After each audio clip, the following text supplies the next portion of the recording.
can't go home again.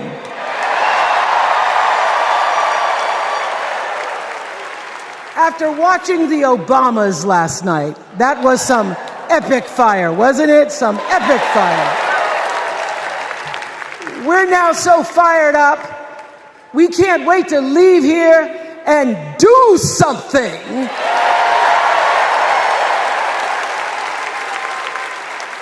And what we're going to do is elect Kamala Harris as the next president of the United States.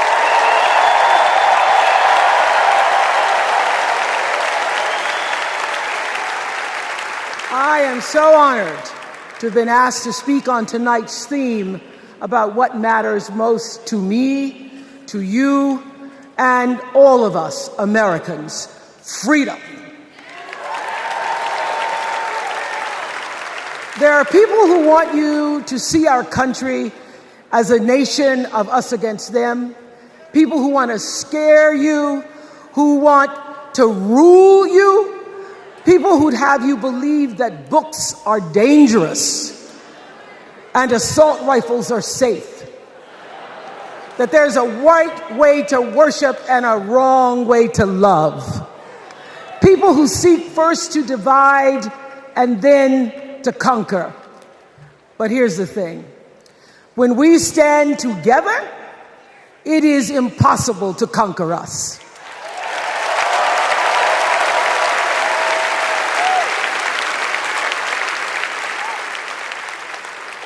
In the words of an extraordinary American, the late Congressman John Lewis,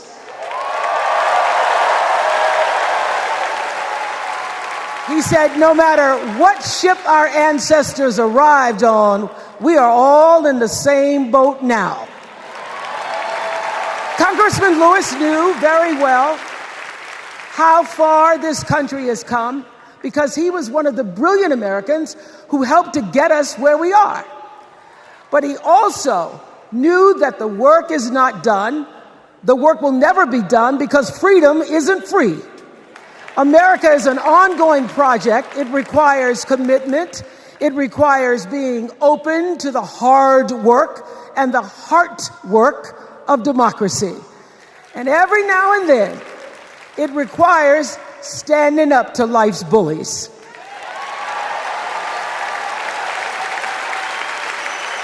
I know this.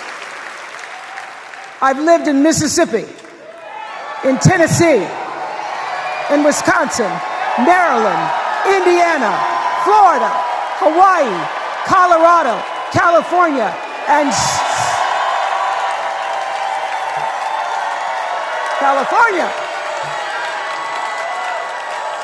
sweet home Chicago, Illinois.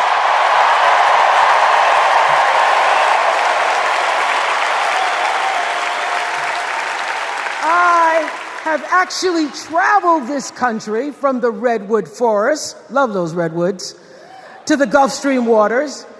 I've seen racism and sexism and income inequality and division. I've not only seen it, at times I've been on the receiving end of it. But more often than not, what I've witnessed and experienced are human beings, both conservative and liberal, who may not agree with each other, but who'd still help you in a heartbeat if you were in trouble. These are the people who make me proud to say that I am an American.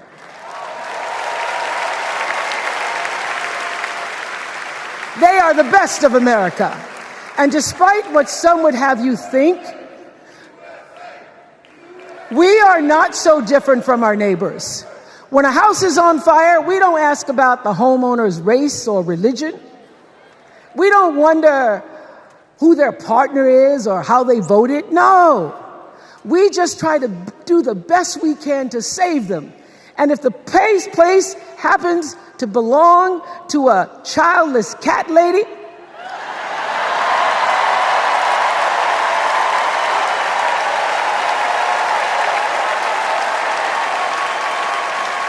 well, we try to get that cat out too.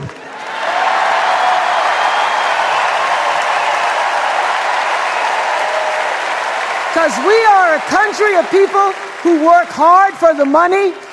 We wish our brothers and sisters well, and we pray for peace. We know all the old tricks and tropes that are designed to distract us from what actually matters, but we are beyond ridiculous tweets and lies and foolery. These are complicated times, people, and they require adult conversation.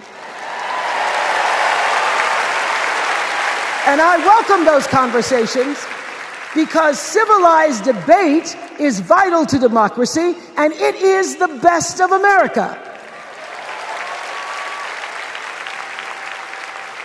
Now, over the last couple of nights, we have all seen brave people walk onto this stage and share their most private pain. Amanda and Josh, Caitlin, Hadley, they told us their stories of rape and incest and near-death experiences from having the state deny them the abortion that their doctor explained was medically necessary. And they've told us these things for one reason, and that is to keep what happened to them from happening to anybody else. Because if you do not have autonomy over this, if you cannot control when and how you choose to bring your children into this world and how they are raised and supported, there is no American dream.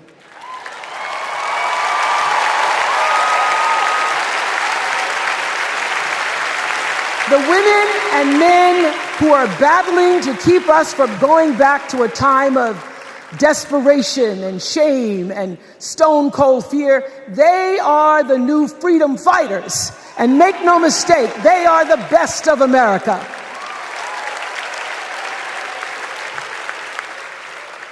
I want to talk now about somebody who's not with us tonight.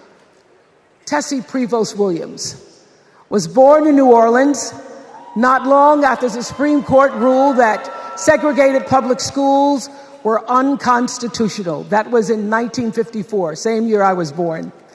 But I didn't have to head to first grade at the all-white McDonough 19 school with a U.S. Marshal by my side like Tessie did.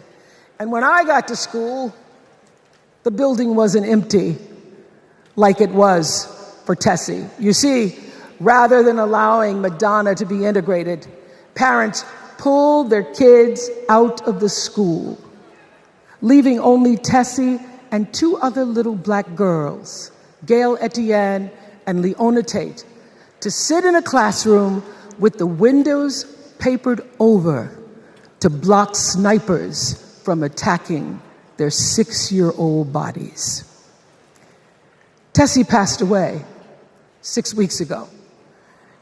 And I tell this story to honor her tonight because she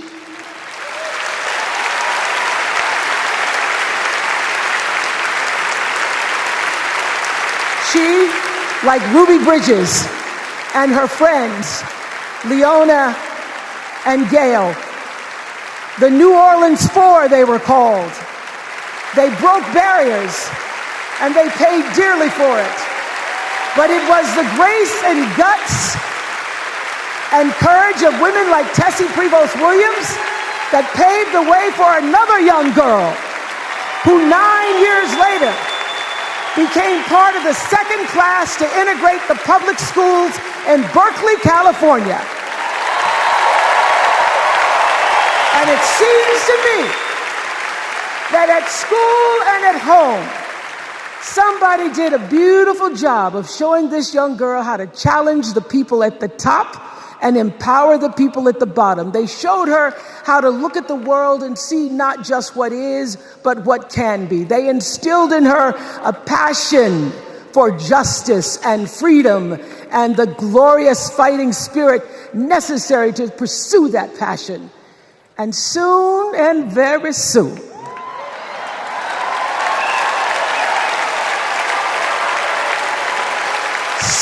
very soon, we're going to be teaching our daughters and sons about how this child of an Indian mother and a Jamaican father, two idealistic, energetic immigrants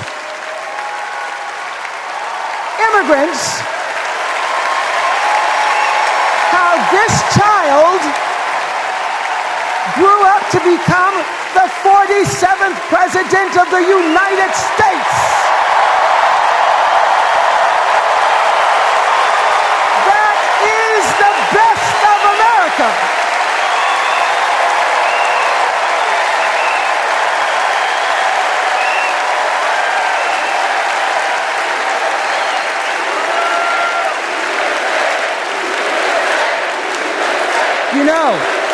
You know, let me tell you this. This election isn't about us and them. It's about you and me and what we want our futures to look like. There are choices to be made when we cast our ballot. Now, there's a certain candidate that says if we just go to the polls this one time, that we'll never have to do it again. Well, you know what? You're looking at a registered independent who's proud to vote again and again and again because I'm an American and that's what Americans do. Voting is the best of America. And I have always, since I was eligible to vote, I've always voted my values. And that is what is needed in this election now more than ever. So I'm calling on all you independents and all you undecideds.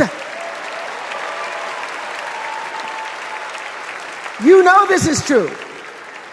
You know I'm telling you the truth, that values and character matter most of all. In leadership and in life. And more than anything, you know this is true, that decency and respect are on the ballot in 2024.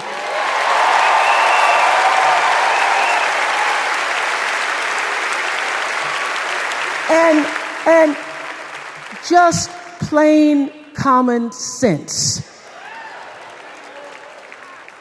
Common sense tells you that Kamala Harris and Tim Walz can give us decency and respect. They're the ones that give it to us.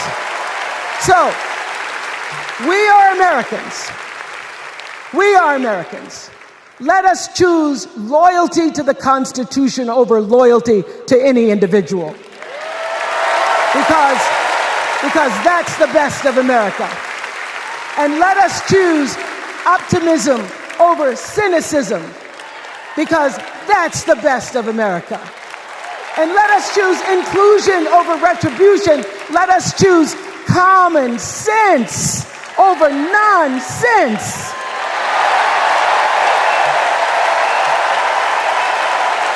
Because that's the best of America. And let us choose the sweet promise of tomorrow over the bitter return to yesterday. We won't go back. We won't be set back, pushed back, bullied back, kicked back. We're not going back.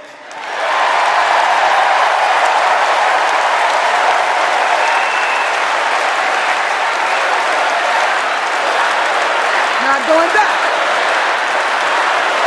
We're not going back. So, let us choose.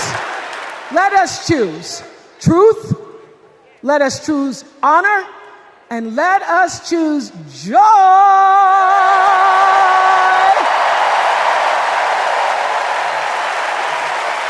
Because that's the best of America. But more than anything else, let us choose freedom. Why? Because that's the best of America. We're all Americans, and together, let's all choose Kamala Harris.